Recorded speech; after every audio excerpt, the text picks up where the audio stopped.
इस सवाल में पूरा बैलेंस शीट का बदलाव है और उससे ऑपरेटिंग एक्टिविटी निकालनी है। सबसे बड़ा धोखा, करंट एसेट्स और लायबिलिटीज के बदलाव का चिन्ह गलत रखना। करंट एसेट बढ़े, कैश घटी, घटाओ। करंट लायबिलिटी बढ़े, कैश बढ़ी, जोड़ो।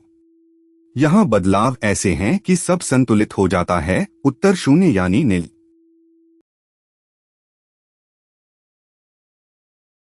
अब कामकाजी पूंजी का जरूरी तर्क समझो।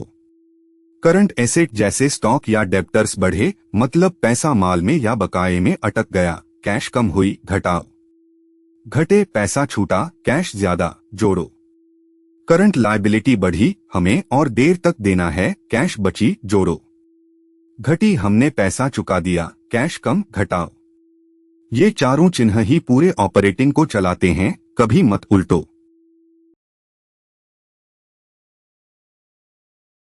पहले पूरा बैलेंस शीट पढ़ो। शेयर पूंजी 1,20,000 से 1,60,000।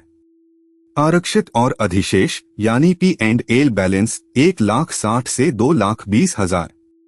ट्रेड पेबल्स 80 से 60,000।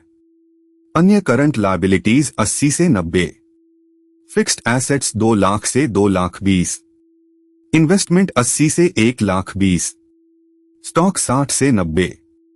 रिसीवेबल 80 और कैश 40 से 20,000।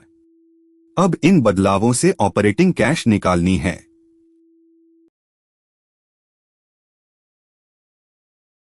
नियम याद रखो। ऑपरेटिंग कैश P&L बैलेंस में बढ़त यानी मुनाफा से शुरू करो। फिर करंट एसेट बढ़े, कैश भी कम, घटाओ। घटे, कैश ज्यादा, जोड़ो। करंट लायबिलिटी बढ़े, कैश ज्यादा, जोड़ो।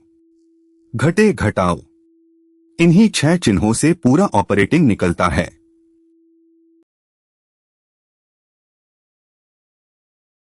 अब बदलाव से ऑपरेटिंग निकालो।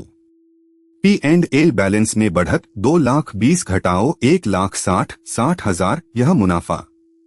अन्य करंट लायबिलिटीज बढ़ी 10,000, जोड़ो।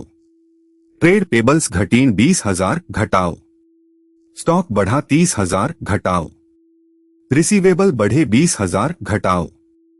अब जोड़ो 60 जमा 10, 71 नहीं, पहले 60 जमा 10, 70, घटाओ 20, 50, घटाओ 30, 20, घटाओ 20, 0।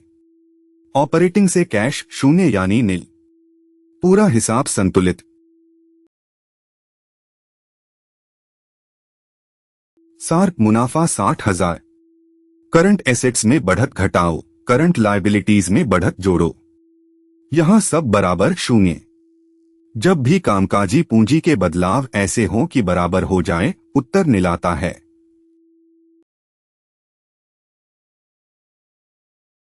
अगली वीडियो में पूरा कैश फ्लो स्टेटमेंट, जिसमें ऑपरेटिंग, इन्वेस्टमेंट और फाइनेंसिंग तीनों एक्टिविटीज मिलती हैं। यह चैप्टर 11 की पूरी श्रृंखला है। सही अकाउंटिंग फॉर्मेट, परीक्षा के हिसाब से। सब्सक्राइब करना मत भूलिए।